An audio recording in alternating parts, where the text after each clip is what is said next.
კაშმირის რეგიონის პაკისტანის მიერ კონტროლირებად ტერიტორიაზე ინდოეთის არმიის იერიშების შედეგად დაღუპულებს გლოვობენ. თავდასხმა 7 მაისს გამთენიისას შეწყდა.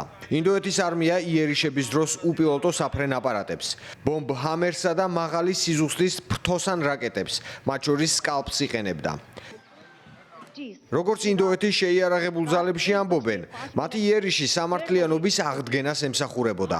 მათი თქმით, ეს იყო პასუხი ინდოეთის ადმინისტრირებულ ქაშმირში ტურისტებზე განხორციელებულ თავდასხმაზე. ამ ოპერაციის ფარგლებში განადგურდა 9 ტერორისტული ბანაკი. უკვე 3 ათეული წელია, რაც პაკისტანში ტერორისტული ინფრასტრუქტურა ვითარდება. ამ ინფრასტრუქტურაში შედის ახალწოლთა გადამზადების ცენტრები, სასწავლო პოლიგონები და სარაკეტო გამშვები პუნქტები, რომლებიც მდებარეობს როგორც პაკისტანში, ისე პაკისტანის მიერ ოკუპირებულ ჯამუსა და ქაშმირში. Our intelligence monitoring of Pakistan based ჩვენი სადაზვერვო მონაცემებით, რომლებიც პაკისტანში დაფუძნებულ ტერორისტულ ჯგუფებს ეხებოდა, ინდოეთის წინააღმდეგ თავდასხმები გარდაუვალი იყო.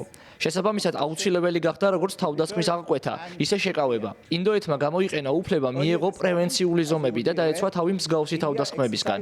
ეს ნაბიჯები იყო გაზომილი, გათვლილი და პროპორციული. მათი მიზანი იყო ტერორისტული ინფრასტრუქტურის განადგურება და იმ ტერორისტების განეიტრალება, რომლებიც სავარაუდოდ ინდოეთის ტერიტორიაზე გადასაგზავნად იყვნენ გამზადებული. likely to be sent across to India. მიუხედავად ინდოეთის მტკიცებისა, რომ თავდასხმის დროს ყველა სამიზნე იყო განსაზღვრული, საწინააღმდეგოს ამბობს პაკისტანი. ქვეყნის შეიარაღებული ძალების სპიკერის თქმით, ინდოეთის სამხედროებმა იერიში მიიტანეს მეჩეთებზე. შესაბამისად, მსხვერპლი ძირითადად მშვიდობიან მოსახლეობაშია. ისლამაბადში ასევე ამბობენ, რომ მათ გაანადგურეს ინდოეთის კუთვნილი მოიერიშე თვითმფრინავები. სააგენტო Associated Press-მა გამოაქვეყნა ვიდეო მასალა, რომელშიც გარკვეული წარმოშობის ნამსხვრევები ჩანს. ოფიციალურ დელის ჯერჯერობით კომენტარი არ გაუკეთებია. მიზანში ამოიღეს მეჩეთები, განხორციელდა 4 საჰაერო დარტყმა, რის შედეგადაც 5 უდანაშაულო პაკისტანელი დაიღუპა. მათ შორის 3 წლის გოგონა, 2 ხანდაზმული მამაკაცი და 2 ქალი. დაშავდა კიდევ 31 ადამიანი. თავდასხმის სამიზნე იყო ასევე ქოთლიში მეჩეთი აბარქი.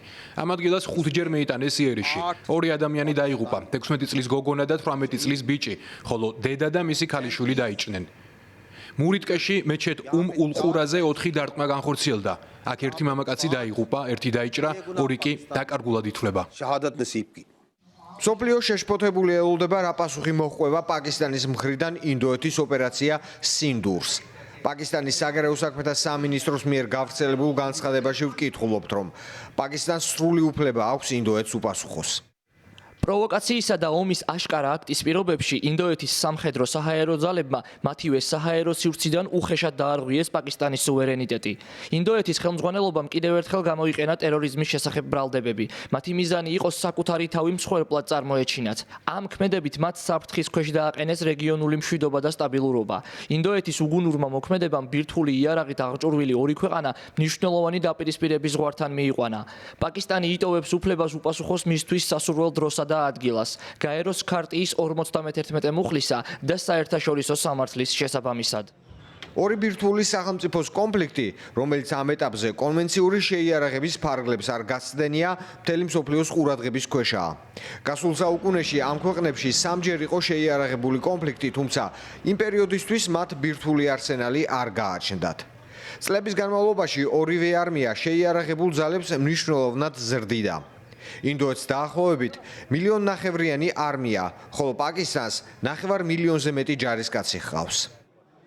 ინდოეთის თავდასხმის მასშტაბისა და ინტენსივობის გათვალისწინებით სრულიად მოსალოდნელია, რომ პაკისტანი საპასუხო ქმედებას განახორციელებს. პაკისტანი ეცდება ინდოეთს მკაფიო მესიჯი გაუგზავნოს, რომ მას აქვს ძალა და შესაძლებლობა უპასუხოს ასეთ, როგორც პაკისტანი თვლის, სრულად დაუსაბუთებელ პროვოკაციას. სიტუაცია განსაკუთრებით შემაშფოთებელია, რადგან საქმე ეხება 2 ძლიერ სამხედრო სახელმწიფოს, რომლებიც მზად არიან ბირთვული იარაღის ქოლგის ქვეშ შეზღუდული სამხედრო ძალა გამოიყენონ ერთმანეთის წინააღმდეგ. და რაც მეტად ხდება ასეთი ქმედებები, მით უფრო იზრდება ბირთვული ესკალაციის რისკი. ეს არის მთავარი დასკვნა. გამოიყენეს თუ არა მხარეებმა ბალისტიკური რაკეტები, რომელიც ორივე ქვეყანას საკმაოდ მრავლად აქვს, ზუსტი ინფორმაცია საჯაროდ არ გავრცელებულა. თუმცა ის რომ ინდოეთმაც და პაკისტანმაც შეიარაღებული ძალების სრულად საბრძოლო მზადყოფნაში მოიყვანეს, ნათლად მიანიშნებს, რომ ასეთი საშუალებების გამოსაყენებლად როგორც დელი, ისე ისლამაბადი მზად იყო.